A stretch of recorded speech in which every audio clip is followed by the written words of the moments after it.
श्रीमद् भागवत का षष्ठ स्कंद छठा स्कंद प्रारंभ हो रहा है। श्री गणेशाय नमः। ओम नमो भगवते वासुदेवाय। श्री कृष्ण गोविंद हरे मुरारी, हे नाथ नारायण वासुदेवा। विघ्न हरण मंगल करण, सोहत हाथ त्रिशूल। विद्या वरदायक सदा, सिद्धि सदन सुख मूल। कृष्ण चरण कोमल अमल, सकल सिद्धि दातार। तिनकी रज अज शीस धर, रचत भुवन दस चार। पहिले में हरिदूत ने, पापी लीन छुटाए। यमदूतन यमराज से, कही कथा सब जाए। राजा परीक्षित योगीवर श्री सुखदेव जी से विनय सहित वाणी से फिर पूछने लगे कि हे भगवान, आप प्रथम द्वितीय स्कंद निवृत्ति मार्ग यथावत कहाए, जिसके क्रम में अर्चिरादि लोक की प्राप्ति होकर फिर उससे ब्रह्मा के लोक की प्राप्ति होती है और उसी से ब्रह्मा जी के संग मोक्ष हो जाता है। हे मुने, दूसरा प्रवृत्ति रूप जो मार्ग है, स्वर्गादि सुख ही जिसका साधन है और प्रकृति के लय न होने से जो पुरुष का बार बार भोगार्थ देहारंभ स्वरूप है, वह भी आप पीछे तीसरे स्कंद में वर्णन कर चुके हैं। और अधर्म स्वरूप जो अनेक प्रकार के नरक है, उनका भी वर्णन आप कर ही चुके हैं। और मनवंतर की व्याख्या आपने कही ही है, जिसमें स्वयं भू मनु प्रथम हुए। इसके पीछे आपने प्रियव्रत और उतानपाद राजा का वंश और उनका चरित्र वर्णन किया। और द्वीप खंड, समुद्र, नदी, पहाड़, उद्यान, वृक्ष आदि की भी स्थिति आपने कही।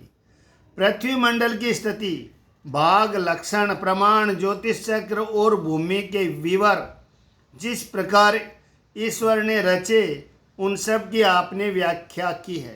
हे महाभाग, अब वे मनुष्य गण जिस उपाय से घोर कठोर विविध भांति की पीड़ाओं के आधार नरकों को प्राप्त न हो सके, अतः इस समय अनुग्रह करके वही कथा मुझसे वर्णन कीजिए। श्री सुखदेव जी बोले कि हे राजन, जो पुरुष शरीर अथवा मन व वचन से कोई पाप करके इस लोक में उनका प्रायश्चित मनु आदि ऋषिवरों के कहे अनुसार नहीं करते हैं, तो जिन नरकों के नाम प्रथम कह आए हैं और जिसमें घोर पीड़ा विद्यमान रहती है, मरने के पीछे वह मनुष्य निसंदेह उन नरकों में पड़ते हैं। इसीलिए मरने से पहले ही, अर्थात जीवित अवस्था में ही जिससे विपत्तियों से बचा जाए, तब तक मन को नियमित रखकर पापों से छुटकारा पाने के लिए प्रायश्चित का अनुष्ठान करने का यत्न करना उचित है। नहीं तो अधिक समय बीत जाने से दुगना प्रायश्चित करना होगा। जैसे सब रोगों के निदान का जानने वाला वैद्य जिस प्रकार रोग का भारी और हल्कापन विचार कर, अर्थात वात, पित्त, कफ की न्यूनाधिकता देखकर चिकित्सा करता है, वैसे ही छोटा बड़ा पाप विचार कर उसके समान ही प्रायश्चित करना उचित है। राजा परीक्षित बोले कि हे ब्राह्मण, पाप करने से राजा दंड देता है, यह तो प्रत्यक्ष ही है। इसके अतिरिक्त पाप करने वाले नरक में गिरते हैं, यह शास्त्रों में सुना ही है। इसे जाना गया कि अवश्य ही पाप अपना अहितकारी है, परंतु ऐसा जानबूझकर भी प्रायश्चित करने के पीछे पुरुष विवश होकर फिर पाप करते हैं। इसलिए 12 वार्षिक व्रतादिकों का किस प्रकार प्रायश्चित कहकर गिन सके, क्योंकि इनसे मूल सहित दोष की निवृत्ति नहीं होती। दूसरे कभी प्रायश्चित करके पाप से निवृत्ति पाता है, कभी फिर वैसा ही पाप करता है। इसीलिए यदि एक बार ही पाप जड़ मूल से उखड़ गया तब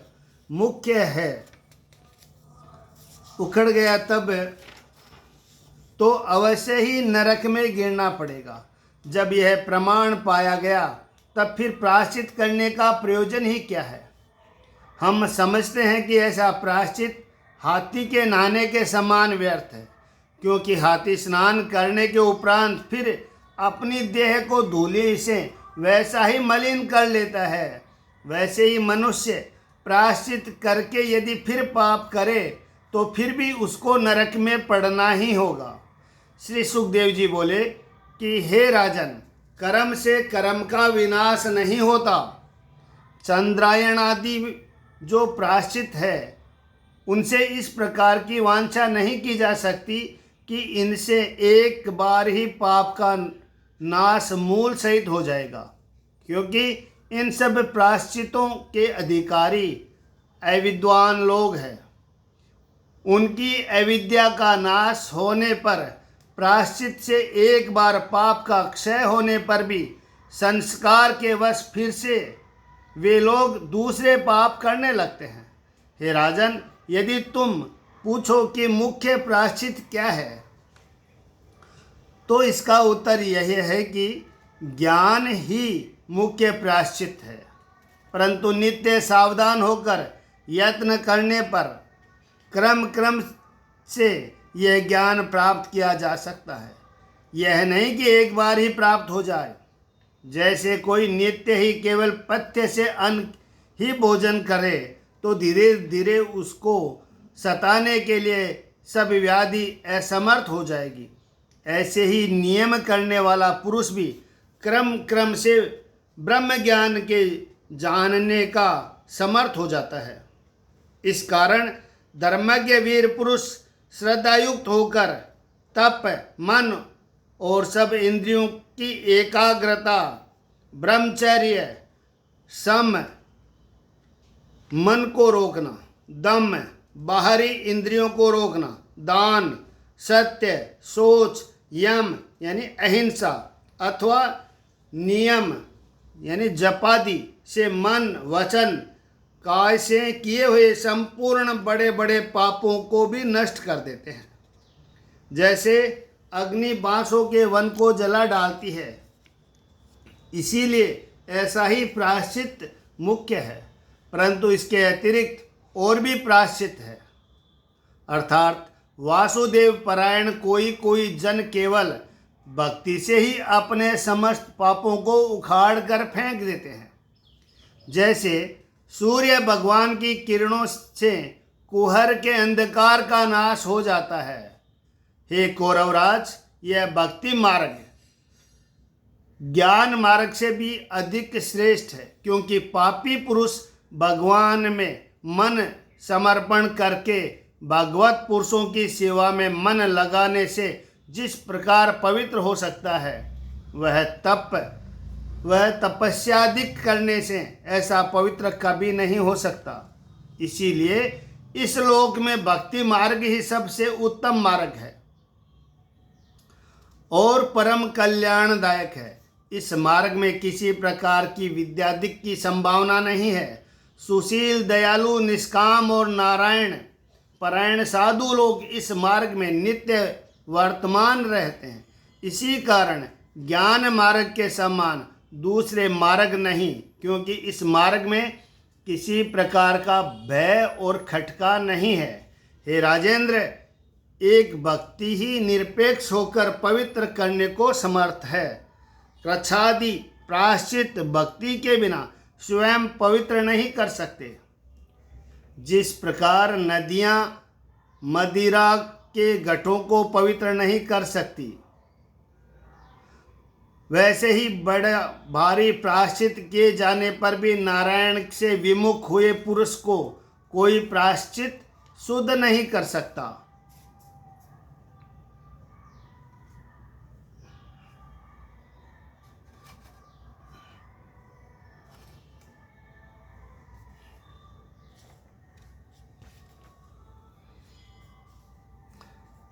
भक्ति चाहे बहुत थोड़ी भी हो, परंतु पवित्र करने को वह भली भांति समर्थ है। इसका प्रमाण देखो, जो पुरुष भगवान के पादारविंदों में एक बार किंचन मात्र भी अपना मन लगा देते हैं, इस एक बार के मन लगाने से उनका मन भगवान में केवल अनुरागी हो जाता है, कुछ ज्ञान युक्त नहीं होता।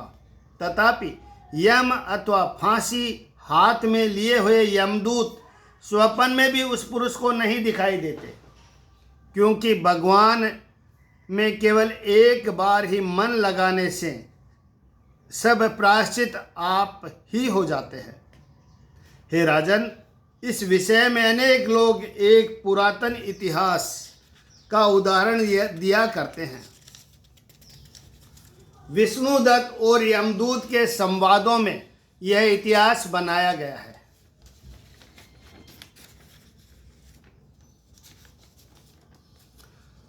तुम श्रवण करो। हे राजन, कान्य कुब्ज देश में अजामिल नामक एक ब्राह्मण दासी का पति हुआ था। सर्वदा दासी की संगति से दूषित होने के कारण उसके सब सदाचार विनिष्ट हो गए थे। वह ब्राह्मण बंधु जुआ खेलना, दाव लगा देना, ठगाई और चोरी इत्यादि निंदनीय कर्म किया करता था और उसी से ही अपने कुटुंब का पालन पोषण करता था।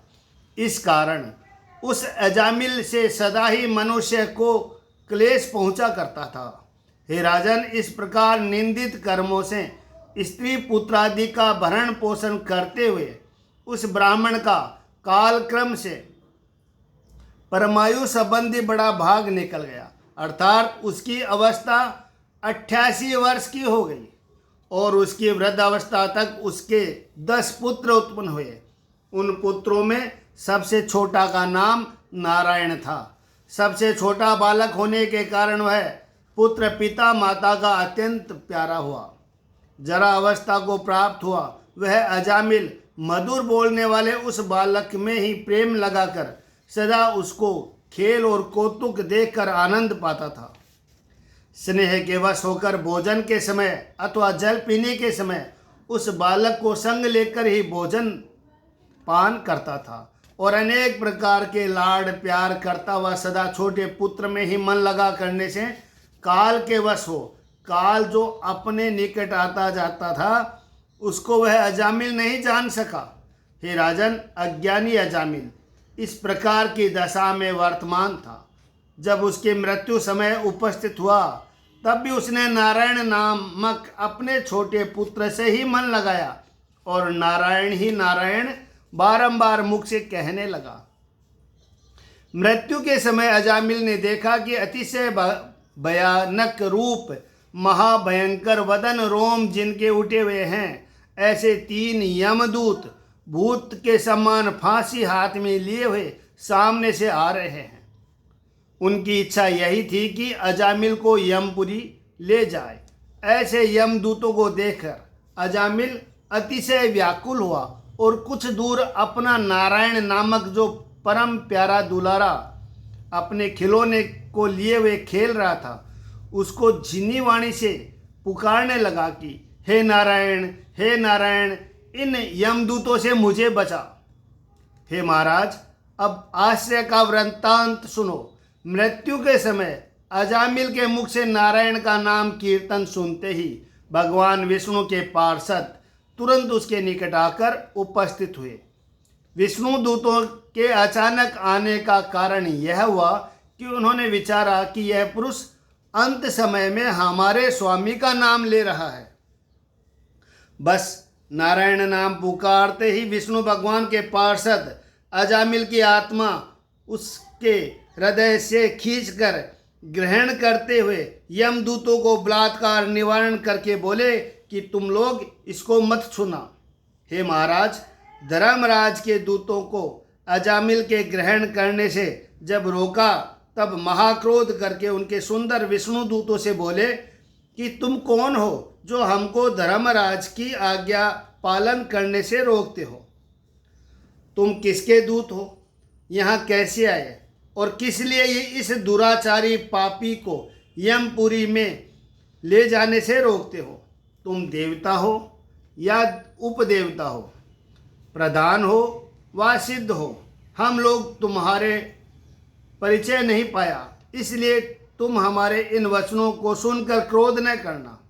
हम तुम्हारे सब के ही लोचन कमल दल के समान देखते हैं। आप सब लोग रेशमी पीतांबर धारण किए, कुंडल पहनते हैं और गले में फूलों की माला विराजमान है। सभी नवीन अवस्था वाले चतुर्भुजधारी धनुष, तूणीर, कृपाण धारण किए, शंख, चक्र, पद और गदा हाथ में लिए हैं। अपने चमत्कार की कांति से सब लोगों की दिशाओं के अंधकार हरने वाले और संसार में अपने प्रभाव का प्रकाश करने वाले आप धर्मराज के अनुचर होकर हमको क्यों निषेध करते हो? इस पापी को यमपुरी क्यों नहीं जाने देते? श्री सुखदेव जी बोले कि हे राजन, जब यमदूतों ने ऐसा कहा तब भगवान ने आज्ञाकारी पार्षद विचारने लगे कि इन लोगों को दंड या दंडक का ज्ञान नहीं है। निसंदेह ये लोग तस्कर है। हमारे भय से भीत होकर यह अपने आप को यमराज का किंकर बनाते हैं। इसलिए विष्णु के दूत क्षण काल तक चुप रहे, फिर हंसकर मेघ सम गंभीर वचनों से उनको उत्तर देने लगे। विष्णु के दूत बोले कि हे पासधारी पुरुष गण, तुम लोग धर्मराज के कैसे दूत हो? हम तुमसे धर्म विषयक प्रश्न करते हैं। बतलाओ तो कि धर्म का लक्षण और प्रमाण क्या है,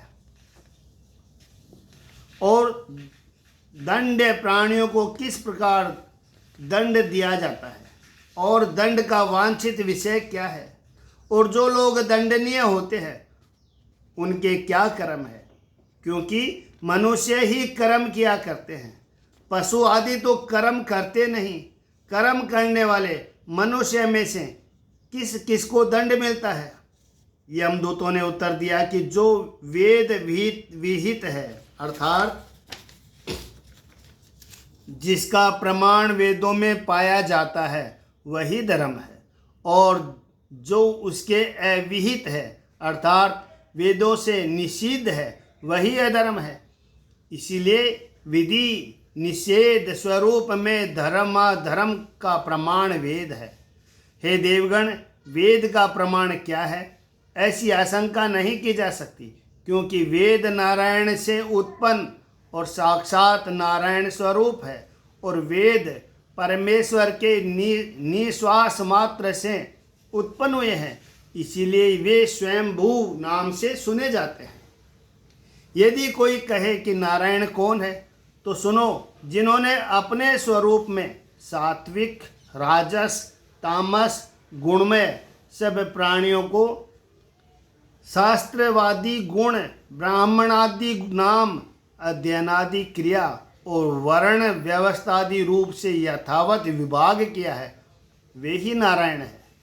हे देवगण, अधर्म भी नारायण का ही किया हुआ है, क्योंकि उन्होंने स्वयं अग्नि, वायु, आकाश, देवता, चंद्र, सूर्य, संध्या, दिन, रात, दिग्ग, जल, पृथ्वी और धर्म, इन सब को बनाया है। यह सब जीवों के आचरण को साक्षी देते हैं। इसलिए ऊपर कहे हुए सूर्य आदि से जिस प्रकार धर्म जाना जाता है, वैसे ही अधर्म भी जान लिया जाता है। वह अधर्म ही दंड का स्थान है, परंतु दंड पाने योग्य जीव जिसका जैसा जैसा अपराध होता है उसको यथाक्रम वैसा ही दंड मिलता है। हे पाप रहित देवगण, कर्मी पुरुषों से अच्छे बुरे दोनों ही कर्म होने संभव है, क्योंकि उसको गुणों का सदा संग बना रहता है। हाँ, यदि कोई शरीर सर्वभांति से कर्म शून्य हो तब तो अवश्य उसे अशुभ कर्म नहीं बन सकता, परंतु ऐसा प्राणी कहाँ है जो देहधारी होकर कर्म न करता हो, अर्थात ऐसा प्राणी कहीं नहीं है। इसलिए समस्त कर्म करने वालों को पाप अवश्य ही होता है। इससे जाना गया है कि सब ही दंड के योग्य है। फिर जो जीव इस लोक में जितना धर्म अथवा अधर्म बटोरते हैं वह स्वयं परलोक में उस प्रकार से उतना फल अवश्य ही भोग करता है। अर्थात धर्मानुसार जिस प्रकार उसका सुख मिलता है वैसे ही अधर्म करने से दंड को प्राप्त होता है।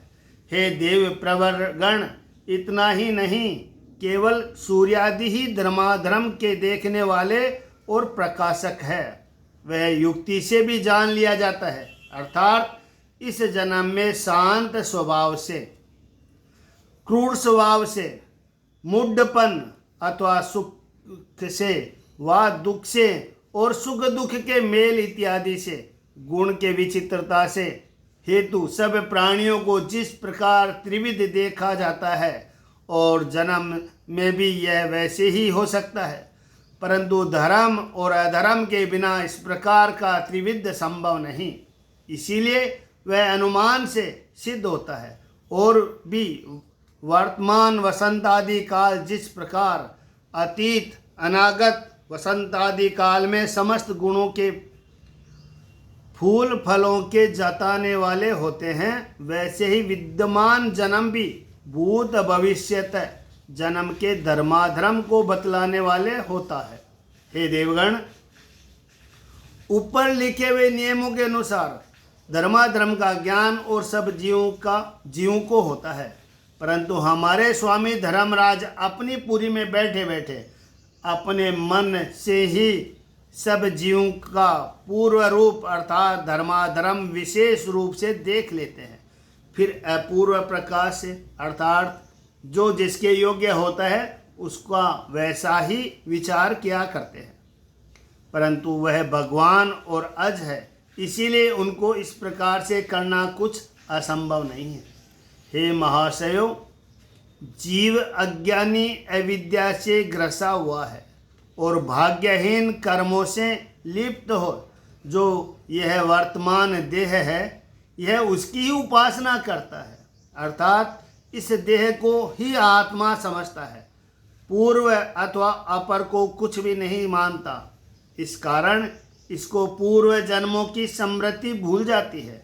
जैसे सोया हुआ पुरुष स्वप्न वाले शरीर को ही सत्य समझता है, जागृत शरीर को वो स्वप्न से प्रथम शरीर को कुछ भी नहीं समझता, वैसे ही पूर्व जन्म होने पर पिछले जन्म का वृत्तांत यह प्राणी कुछ भी नहीं समझता। यह जीव हस्तादि 5 कर्मेंद्रियों से 5 कर्म करता है और श्रोत्र इत्यादि 5 ज्ञानेंद्रियों से शब्द आदि 5 विषय जानता है। अधिक करके 16 पदार्थ जो मन है उसके साथ मिलकर 17वां स्वयं जीव होता है, परंतु यह जीव आप ही 16 उपाधि के अंत में हो। सब इंद्रियों के विषय को खोज करने से अकेले ही कर्मेंद्रिय, ज्ञानेंद्रिय और मन इन तीनों के सब विषयों का भोग करता है। हे देव प्रवर, 16 कलायुक्त शरीर और सत्व रज तम इन तीनों गुणों के कार्य ही 3 शक्ति यह अनादि है और यह इस जीव को केवल समृद्धि उत्पन्न करा देती है, जिससे हर्ष, शोक, भय और पीड़ा ही विद्यमान हो जाती है। हे सकल देव श्रेष्ठ, यह जीव अज्ञानी है और इसने काम, क्रोध, लोभ, मोह, मद, ईर्ष्या ये 6 वर्ग नहीं जीते। इसके यद्यपि कुछ करने की इच्छा नहीं होती तो भी लिंग शरीर उससे कर्म कराता है। इसीलिए कोषकार नामक कीड़े के समान, यानी रेशम का कीड़ा जो अपने पूरे हुए रेशम में आप ही लिपट कर मर जाता है, यह जीव ही भी अपने किए कर्मों से आप ही ग्रस कर मुक्त हो जाता है, अर्थात अपने निकलने का कुछ भी यत्न उसे नहीं हो सकता। यदि कहो कि इसका प्रमाण क्या है कि लिंग शरीर जीव को कर्म कराता है, तो उसका उत्तर यह है कि अनुभव ही इसका प्रमाण है, क्योंकि प्रकट देखा जाता है कि कोई पुरुष एक क्षण भर के लिए भी निष्क्रम होकर नहीं रह सकता। सभी विवश होकर पूर्वव्रत क्रम के संस्कार से उत्पन्न हुए गुण द्वारा अर्थात गुण कार्य रागादिक से कर्म करने को बाध्य होते हैं और सब कर्म किया करते हैं। उन सब कर्मों के करने से जो भाग्य है वही जीव के स्थूल और सूक्ष्म शरीर का कारण है। अर्थात जिसका भाग्य है उसकी वैसी ही वासना होती है। वह वासना सबसे अधिक बलवती है। उसी वासना से जीव को पिता के समान अथवा माता के समान देह प्राप्त होता है और वीर्य रुधिर तो सबका एक सा ही है। हे देवदूतगण, प्रकृति के संगवश होने के कारण ही पुरुष की इस प्रकार से उलट पुलट बुद्धि हो जाती है। परंतु यदि पुरुष उस बुद्धि से परमेश्वर की उपासना में चित्त लगाता है तो शीघ्र ही माया विनष्ट हो जाती है। हे महाशयो, यह ब्राह्मण प्रथम अवस्था में शास्त्र संपन्न, मृदुशील स्वभाव, सदाचारी, पूर्ण व्रतधारी, कोमल चित्त तथा विविध गुणों का आधार था। यह इंद्रियों को रोककर सदा नियमानुसार ईश्वर की आराधना करने वाला था और इसके तुल्य सत्यवादी, मंत्र का जानने वाला और पवित्र पुरुष और कोई न था। यह अहंकार रहित होकर गुरु, अग्नि, अतिथि एवं वृद्धजनों की सेवा करता था और सभी प्राणियों के संग इसकी मित्रता रहती थी। विशेष करके यह साधु व्रतधारी, अल्पभाषी और किसी की निंदा नहीं करता था। पहले यह ऐसा भोला वाला था कि एक समय यह ब्राह्मण पिता की आज्ञा पालन के लिए वन में गया। वहाँ से फल फूल समिधा और कुछ ग्रहण करके चला। जब यह मार्ग में लौटता हुआ आ रहा था तो उसने एक कामी शूद्र को एक दासी के संग रमण करते देखा। मधुर मद पीने से उस दासी के नेत्र घूम रहे थे। उसके लहंगे का नारा कमरबंद ढीला होने के कारण खुल गया था। वह कामी शूद्र सदाचार को त्याग इस ब्राह्मण के सम्मुख ही निर्लज हो उस दासी को चिपटाकर उसके संग हास्य परिहास्य और एक संग गान व अनेक प्रकार की क्रीड़ा कौतुक करता था। यह ब्राह्मण उस कामी पुरुष की चंदनादि सुगंध युक्त भुजाओं से उस युवती को लिपटाए देख उसी समय मोहित हो काम के वश हो गया। इस ब्राह्मण में जितना धैर्य और ज्ञान था उसने उसके बल से बहुत देर तक अपने मन को बहुत तेरा रोका, परंतु तो भी काम से कंपायमान मन को यह नहीं रोक सका। इसीलिए उस दासी के दर्शन के कारण काम रूप महाग्रह के बहाने से दुष्ट ग्रह ने इसको ग्रस लिया, जिससे उसकी समृद्धि नष्ट हो गई। यह उसी तरुणी की नित्य चिंता करता हुआ अपना धर्म कर्म सब छोड़ दिया। वह दासी जिससे प्रसन्न हो वह वस्तु लाकर उसके आगे धरता था। इसी प्रकार अपने पिता का सब धन और मनोहर अनेक अनेक भांति के पदार्थ देकर उसको संतोष उत्पन्न करने की चेष्टा करने लगा। परंतु उत्तम कुल में हुई परम सुशील पतिव्रता धर्मप्राण देव स्वरूप उस अजामिल की युवा अवस्था वाली भोली भाली विवाहिता स्त्री थी। परंतु इस पापात्मा ने उस स्वरेणी के नेत्र बाण से विद्ध हो शीघ्र ही उस सती का परित्याग कर दिया। चोरी से, झूठ से, ठगाई से, जुए से, न्याय से अन्याय करके जहाँ तहाँ से आप जितना धन लाता था वह सब दासी को देकर केवल उसके कुटुंब का पालन पोषण करता था। इसीलिए हे देवदूतगण, इस अतिशय पापात्मा है। इसकी परमायु भी पाप रूपी थी। इसने जीवित अवस्था में मल रूप दासी का झूठा अन्न भोजन किया।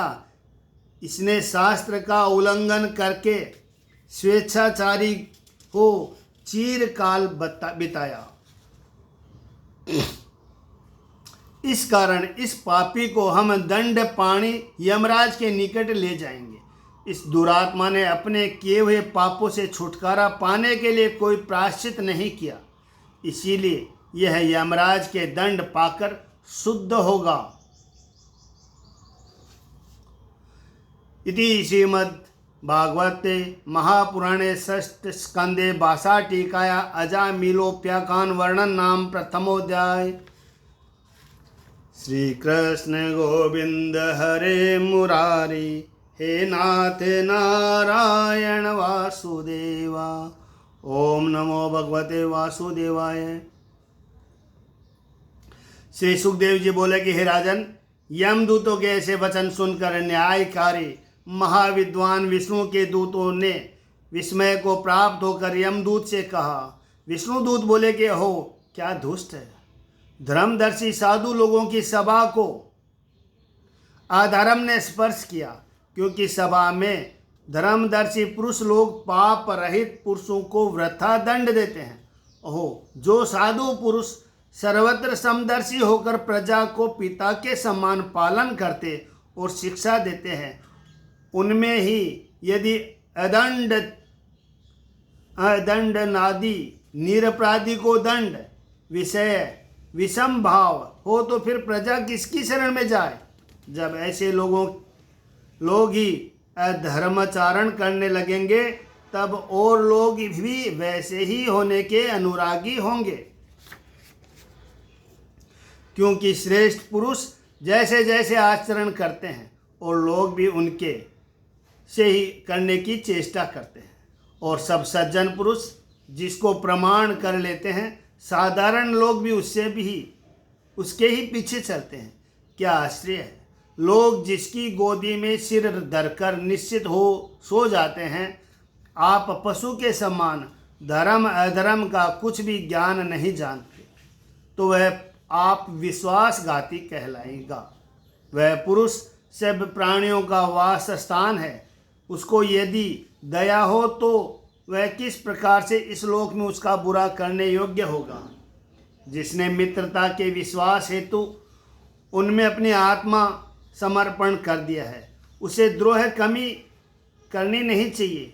अरे यम के दूतों, यद्यपि इस पुरुष अजामिल ने जन्म से लेकर कोटि कोटि पाप कर अपने और अपने परिजनों का भरण पोषण किया था, तथापि जो नाम इसने पराधीन होकर भी उच्चारण किया है, वह केवल प्रायश्चित ही नहीं, परम ही स्वयत्न अर्थात मोक्ष का देने वाला है।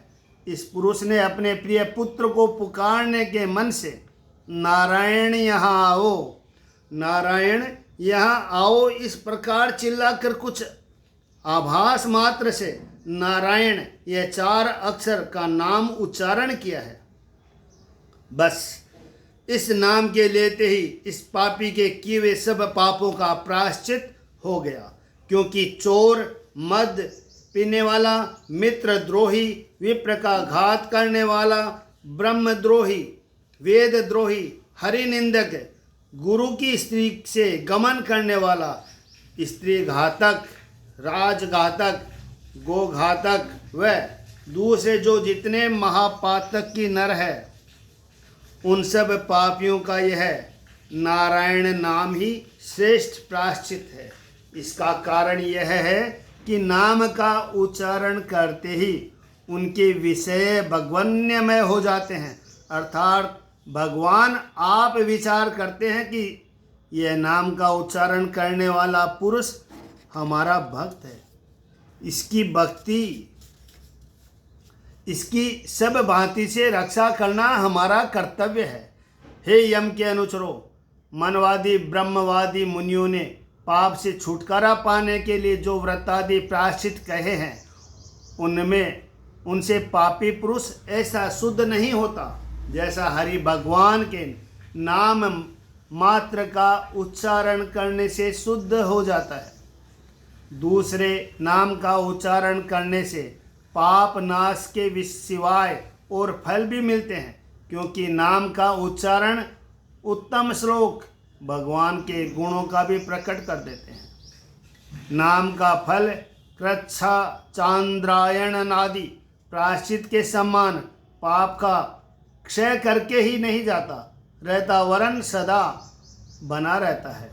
प्रायश्चित और व्रतादिकों के करने से पापों से छुटकारा हो जाता है, किंतु यदि असत्य पापों से अर्थात पाप मार्ग से फिर मन दौड़ा जाता है तो यह प्रायश्चित एक बार ही पाप का शोधक नहीं हो सकता। इसीलिए जो पुरुष एक बार ही पाप के क्षय करने की इच्छा करते हैं उनके लिए भगवान हरि का गुण कीर्तन करना ही एक उत्तम प्रायश्चित है, क्योंकि एक श्री भगवान ही चित्त की शुद्ध करने वाले हैं। जब चित्त शुद्ध हो गया तो फिर पाप कहाँ। यह सब पापों का प्रायश्चित कर चुका, इसीलिए तुम लोग इस पुरुष अजामिल को पाप करने वालों के मार्ग पर न ले जाओ। इसके अनंत पापों का नाश हो गया, क्योंकि इसने मृत्यु के समय नारायण का नाम संपूर्ण रूप से ग्रहण किया है। हे धर्म राज सेनागण, पुत्रादिकों के लाड लड़ाने में हो, हंसी में हो, गीत आलापन के पूर्ण करने में हो, अथवा पराधीनता से लिया गया हो, जिस किसी प्रकार से भी नारायण का नाम लेने से अनेकों पाप का नाश हो जाता है। अधिक क्या कहें, ऊंचे घर इत्यादि को पर से गिरने से अथवा मार्ग में जाते जाते गिर पड़ने से, शरीर का कोई अंग टूटने से, अथवा सर्पादिकों के डसने के समय, अथवा ज्वारादिक के संतापित होने में, दंडादि द्वारा मार्ग पड़ने के समय अवश्य होकर भी जो कोई पुरुष यदि हरि यह नाम उच्चारण करेगा उसका नरक की पीड़ा स्पर्श नहीं कर सकेगी। मनवादिक महर्षियों ने सब पापों की छुटाई बढ़ाई विचार कर बड़े पाप का बड़ा प्रायश्चित और छोटे पाप का छोटा प्रायश्चित जो कुछ कहा है उसकी व्यवस्था वही है, परंतु हरि नाम किसी व्यवस्था में नहीं। इसका स्मरण करते ही सब पापों का नाश हो जाता है। जैसे वारुणी के एक बिंदु पीने से महापापी हो जाता है, वैसे ही नारायण का नाम लेने से महापाप का क्षय हो जाता है और महर्षियों के कहे हुए व्रत दान तपस्या आदि से पापों का ही शोधन हो जाता है। परंतु पाप करने वाले का जो अधर्म है करने के कारण मलिन हृदय अथवा किए हुए पापों का जो सूक्ष्म संस्कार है वह शुद्ध नहीं हो सकता और भगवान के चरण कमल की सेवा से पाप की वासना को भी शोधन हो जाता है। इसीलिए और प्रायश्चितादि को भी हरि नाम का कीर्तन करना ही सबसे श्रेष्ठ प्रायश्चित है। यहाँ पर इस पुरुष ने पाप का प्रायश्चित है ऐसा समझकर कभी हरि नाम उच्चारण नहीं किया, यह आपत्ति भी नहीं हो सकती, क्योंकि अज्ञान से हो अथवा ज्ञान से हो। उत्तम श्लोक भगवान का नाम कीर्तन करने से पाप के समूह भस्म हो जाते हैं। जैसे अग्नि काष्ठ के समूह को जलाती है।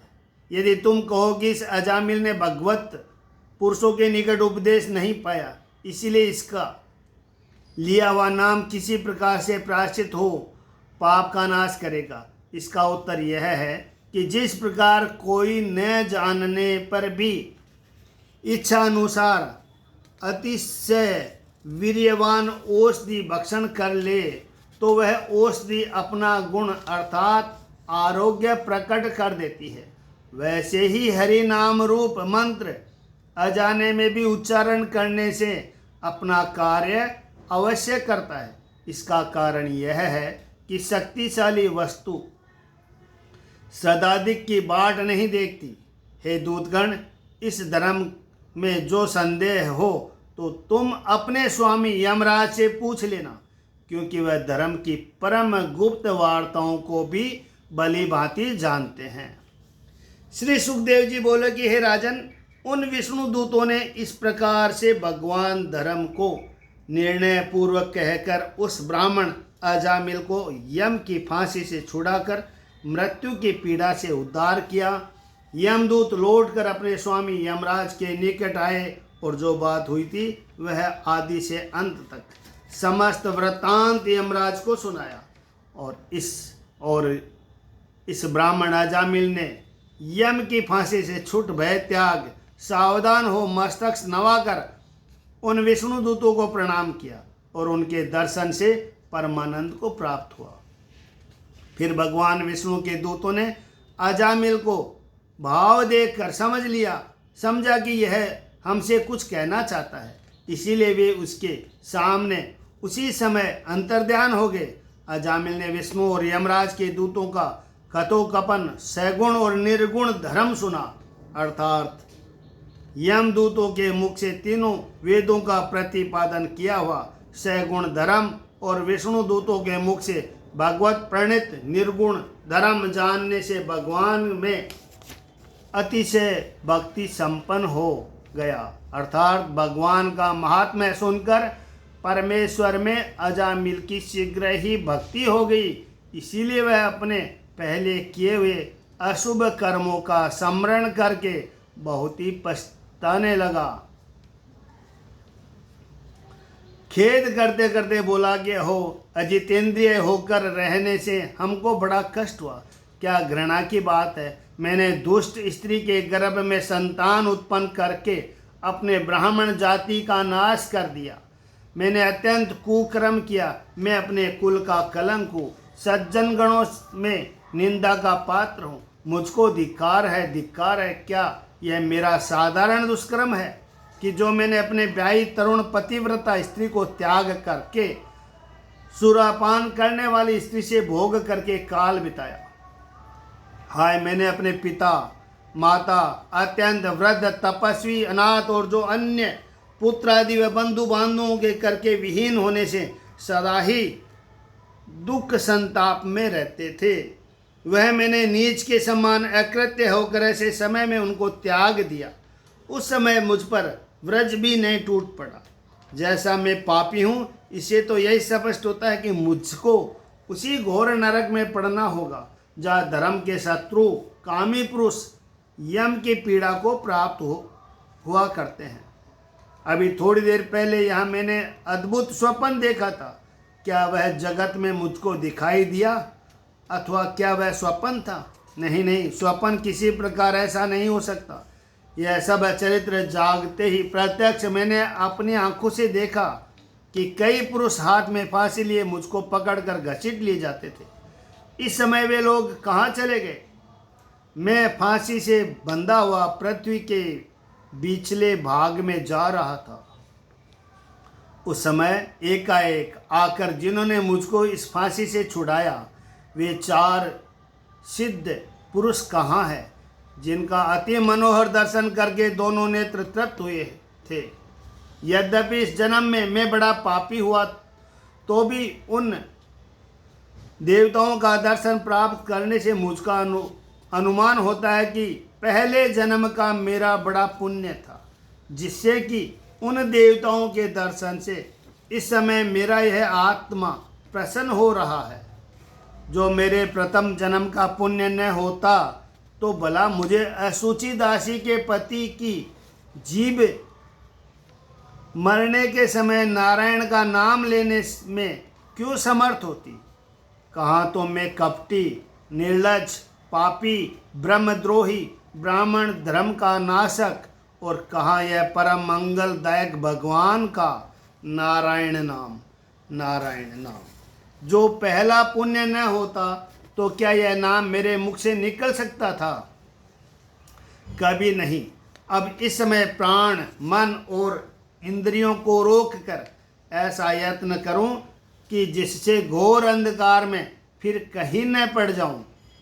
इस समय अविद्या, काय, कर्म के बंधन को छोड़कर प्राणी मात्र से सुहृदय भाव शांत, दयावान और आत्मवान होकर अपनी आत्मा को मुक्त करूं। इस स्त्री रूप भगवान की माया ने इस मेरे आत्मा को ग्रास कर लिया था। हाय, इस निंदनीय माया ने शाखा मृग के समान हमको बहुत नचाया है। अच्छा, इस माया ने जो किया सो किया, परंतु इस समय सत्य वस्तु में मेरी बुद्धि उत्पन्न हुई। अब मैं देह इत्यादि में अहंता, ममता इत्यादि बुद्धि को छोड़कर भगवान में अपना चित्त लगाऊंगा। उनके नाम का कीर्तन इत्यादि करके मेरा चित्त शुद्ध हो गया, इसीलिए अवश्य उनमें मेरा मन लग जाएगा। हे राजन, अजामिल को क्षण भर के लिए साधु संग प्राप्त हुआ कि जिससे उसको इस प्रकार का सुंदर ज्ञान उत्पन्न हो गया। इसके पीछे वह अजामिल पुत्रादि स्नेह रूप समस्त बंधन तोड़कर गंगा किनारे वास करने के लिए हरिद्वार को चला गया और वहां पर एक देवालय में योगासन लगाकर योग मार्ग में स्थित हो समस्त इंद्रियों को विषयों से खींचकर आत्मा में मन को लगा दिया। इसके पीछे देह, इंद्रिय इत्यादि से आत्मा को भली भांति शुद्ध चित्त की एकाग्रता से आत्मा को ज्ञान में निज स्वरूप परम ब्रह्म में लगा दिया। हे राजन, इसके पीछे पर ब्रह्म में ही उसका चित्त निश्चल हो गया। उस समय उसने कई एक पुरुषों को देखा। देखते ही पहचान लिया कि पहले भी इन महात्माओं को कहीं देखा है, इसीलिए देखते ही सिर झुकाकर प्रणाम किया। हे राजन, उनके दर्शन करने के पीछे अजामिल ने इस तीर्थ में अपना देह गंगा जी के मध्य त्याग कर भगवान के पार्षदों का स्वरूप ग्रहण कर लिया। वह महापुरुष उन सब देवदूतों के साथ सुवर्णमय विमान पर बैठकर जहाँ भगवान श्रीपति विराजमान रहते हैं आकाश मार्ग से वहां पर पहुंचा। हे राजन, अजामिल ब्राह्मण होकर दासी का पति होने से निंदित कर्मों के द्वारा पतित हो गया था, जिससे कि उसके सब धर्म व स्वधार नियमादि समस्त व्रत नष्ट हो गए थे। इसीलिए यमदूत उसको नरक में डालने के लिए ले जाते थे। परंतु भगवान के नाम की महिमा देखो कि अंतकाल में पुत्र को पुकारने के लिए मन से नारायण नाम लेते ही नारायण नाम लेते ही सब पापों से छूट गया। इसीलिए परम पवित्र भक्तजनों को मोक्षदायक भगवान के कीर्तन के सिवाय और कोई पापों को जड़ से उखाड़ने वाला दूसरा उपाय नहीं है। इस कारण जितने प्रायश्चित है उनमें रजोगुण व सत्वगुण से मन सदा मलिन ही रहता है, परंतु कीर्तन से मन निर्मल हो जाता है और फिर कर्म में आसक्त नहीं होता। हे राजन, यह इतिहास परम गुप्त और पाप का नाशक है। जो पुरुष श्रद्धा सहित इसको श्रवण करेगा अथवा भक्ति के साथ औरों को सुनाएगा वह कभी नरक में नहीं जाएगा। अधिक क्या कहे, यम के दूत उसकी ओर दृष्टि उठाकर भी नहीं देख सकते। वह पुरुष कैसा ही दुराचारी और अतिशय अमंगल रूप क्यों न हो, परंतु तो भी विष्णु लोक में पूजित होता है। हे महाराज, अजामिल ने मृत्यु के समय पुत्र के नाम से भगवान का नाम उच्चारण किया था, जबकि वह इस नाम के लेते ही समस्त पापों से छूट नारायण के धाम को चला गया। तब जो श्रद्धा सहित उनके नाम को उच्चारण करते हैं उनके पाप छूट जाए तो इसमें संशय क्या है। और जो मनुष्य नित्य हरे कृष्ण जय गोविंद हे नारायण ऐसा ही कहते रहते हैं उनकी तो महिमा ही क्या है, वह तो परम प्रेमी है। इति श्रीमद्भागवते महापुराण षष्ठ स्कंद भाषा टीकाया अजामिलोप्याख्यान भगवन् महामात्यन वर्णन नाम द्वितीयोऽध्याय। श्री कृष्ण गोविंद हरे मुरारी, हे नाथ नारायण वासुदेव।